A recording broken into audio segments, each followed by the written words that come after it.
नमस्कार। अक्सर हम सरकारी कर्मचारियों के बारे में सुनते हैं कि किसी भी सरकारी कर्मचारी को सीसीए रूल्स 17 या सीसीए रूल्स 16 के तहत कार्यवाही की गई या फिर उन्हें किसी प्रकार की शास्ति लगाई गई।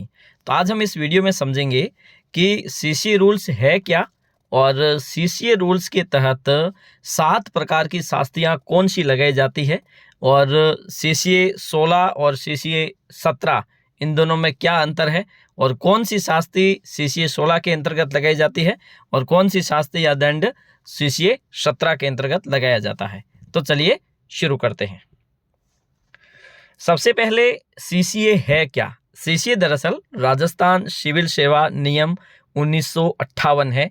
सीसीए का मतलब है, C1 का मतलब है वर्गीकरण यानी क्लासिफाइड, और दूसरे का मतलब है नियंत्रण यानी कंट्रोल, और ए का मतलब है अपील। राजस्थान सिविल सेवा क्लासिफाइड कंट्रोल एंड अपील नियम 1958 के तहत जब कोई सरकारी कर्मचारी अनुशासन भंग करता है यानी कि अपने कर्तव्य का निर्वहन सही तरीके से नहीं करता है, निर्धारित नीति के अनुसार नहीं करता है, तो ऐसी स्थिति में उस पर नियंत्रण स्थापित करने के लिए नियम है जो 1958 में बने थे, जो 7 मई 1959 को प्रभावी हुए थे। ठीक है। इस सीसीए यानी राजस्थान सिविल सेवा नियम 1958 के अंतर्गत कुल 37 नियम हैं, जिनमें से आज हम 3 नियमों पर बात करेंगे जो महत्वपूर्ण है। एक तो नियम 14, नियम 16 और नियम 17, जिसे हम सीसीए 16, 17 कहते हैं और सीसीए रूल्स 14।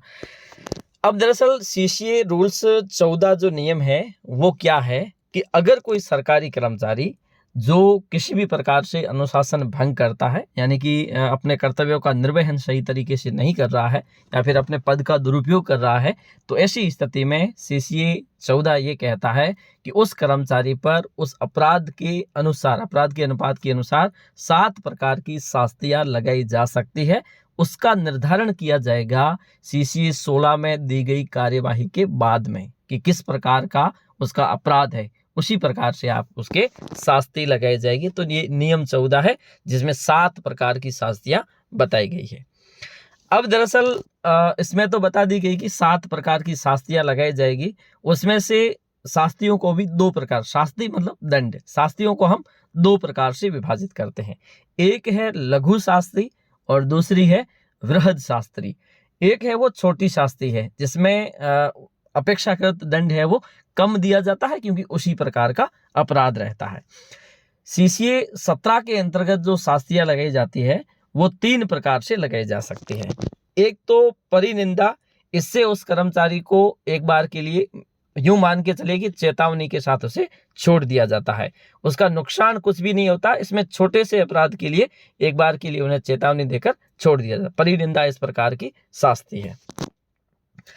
अगर उससे ज्यादा बड़ा, अगर कोई थोड़ा सा बड़ा अगर कोई अपराध कर रहा है, कोई भी कर्मचारी सेवा काल के दौरान अगर इस प्रकार का अपराध करेगा, तो दूसरी शास्ति जो 17 सीसीए 17 के अंतर्गत लगाई जा सकती है वो है या तो वेतन वृद्धि रोक दी जाए या फिर पदोन्नति रोक दी जाए। अगर कोई कार्यवाही की जाती है सीसीए 17 के अंतर्गत, तो ऐसी स्थिति में अगर उसका जिस प्रकार का अपराध है तो या तो उस पर वेतन वृद्धि रोकी जा सकती है, 1 वेतन वृद्धि रोकी जा सकती है, 2 वेतन वृद्धि रोकी जा सकती है, या फिर पदोन्नति पर रोक लगाई जा सकती है।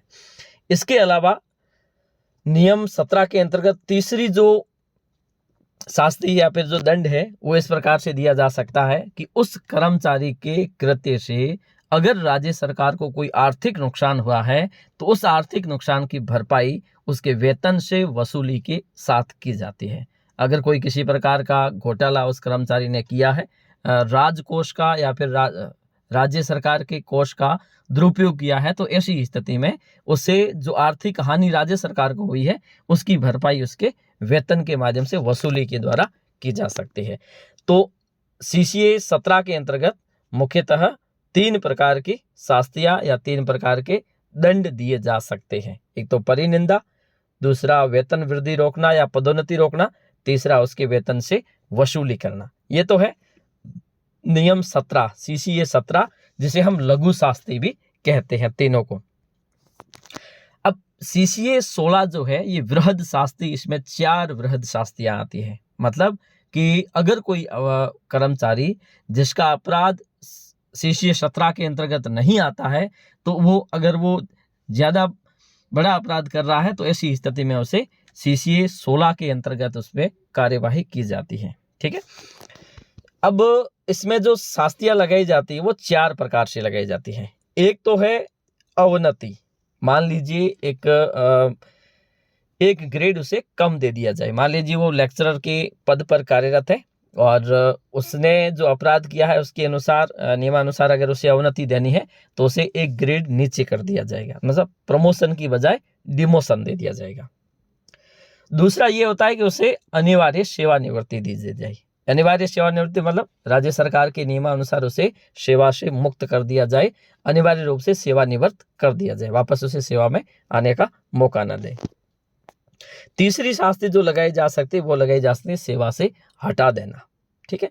अनिवार्य सेवानिवृत्ति में सारे लाभ दे दिए जाते हैं और सेवा से हटाए जाते हैं तो उसमें है वो लाभ में थोड़ी सी समस्या आती है।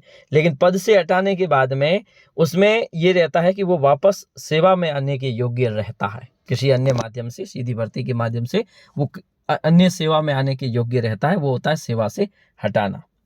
और एक होता है पदच्युत कर देना, मतलब बर्खास्त कर देना, मतलब वो फिर उसके टर्मिनेट कर देना, मतलब वो वापस सेवा में आने के योग्य नहीं है। राज्य सरकार के किसी भी विभाग में अन्य सीधी भर्ती या किसी अन्य माध्यम से वो राज्य सरकार के अंतर्गत किसी भी सेवा में आने के योग्य नहीं रहे तो वो पदच्युति होती है।